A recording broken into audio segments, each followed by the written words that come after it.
Hello everybody, welcome back to my channel. Today I'm here with the Noodles nail polish pickup offering for March. This was sent to me to swatch and share with you. The theme for March is rainy days, and Noodles was inspired by pink roses in the rain.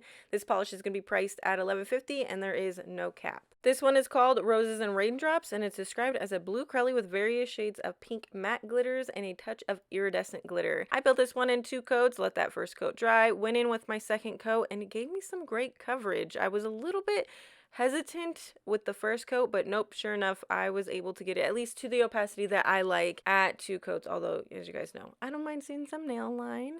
It's definitely going to need some top coat to smooth everything out and to add some shine, and removal will be difficult because it has glitter. So that's all that I have for you guys today. I hope you enjoyed this video. I will leave the links to this in the description box down below when I can, and I will see you in my next one. Bye!